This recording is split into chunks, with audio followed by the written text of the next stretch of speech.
Israeli Prime Minister Benjamin Netanyahu is on a four-nation tour of Africa. Netanyahu arrived in Kenya Tuesday and was received by Kenya's President Uhuru Kenyatta. A detachment from the Kenya Air Force greeted him in the capital, Nairobi, where he inspected a guard of honor. The Israeli Prime Minister visited Uganda on Monday.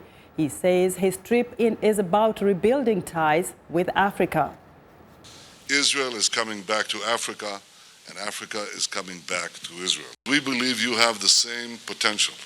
We believe that Africa is a continent on the rise, and the rising tide will help everyone. A rising tide lifts all ships, and working together, we all stand to benefit. And people, citizens of Kenya who are listening to this, should know that the practical result of our cooperation can be greater prosperity and greater security for each and every one of them. Speaking at a joint press conference at State House, Nairobi, Kenya's President Uhuru Kenyatta says Africa's single most important challenge is insecurity. We need to partner with each other. We need to be able to deal with the security threats that we have together. And we believe that there is need for us as a continent to once again begin re-engaging Israel on a more positive basis, with an understanding that our partnership can help make this world that much more secure. And this is something that Kenya will continue to push to see how Israel can regain her observer position at the African Union. We can't be able to achieve the kind of growth rates, the kind of development that we seek for our people unless we can secure our nations. So it would be foolhardy for one to sit back and say that faced with those challenges, that Kenya, that Africa cannot engage Israel in this particular issue. That is like an ostrich burying its head in the sand. Mr. Netanyahu's next stops are in Rwanda and Ethiopia. But as we have mentioned, he started his East African tour on Monday in Uganda.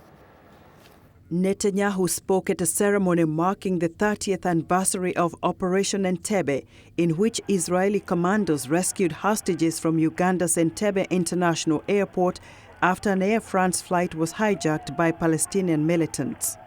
The operation ended with 45 Ugandan casualties and one Israeli casualty, the older brother of Prime Minister Netanyahu. We have gathered here to mark an event that inspired the world and lifted the spirits of my people. At Entebbe, international terrorism suffered a stinging defeat. The rescue mission proved that good can prevail over evil, that hope can triumph over evil, over fear. Today, savage terror is once again sweeping the world. We must recognize that the battle against it is indivisible. When terrorism succeeds in one place, it spreads to other places.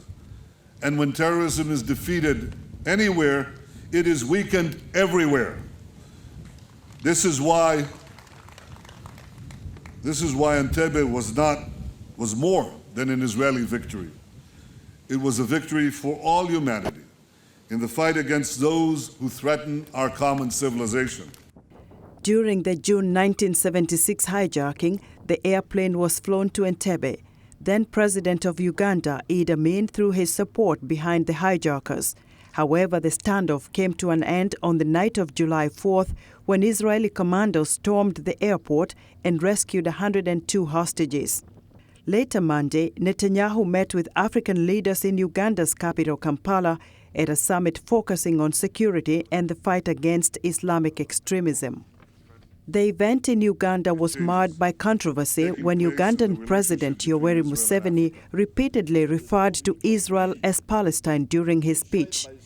Ofuono Opondo, a spokesperson with the Ugandan government, quickly tweeted out a defense of the Israel-Palestine mix-up, saying that the whole of that land was originally known as Palestine, so Museveni's reference isn't wrong. The Prime Minister later traveled to Kenya and is scheduled to visit Rwanda and Ethiopia during his tour, in which he is expected to discuss issues of regional investment and security.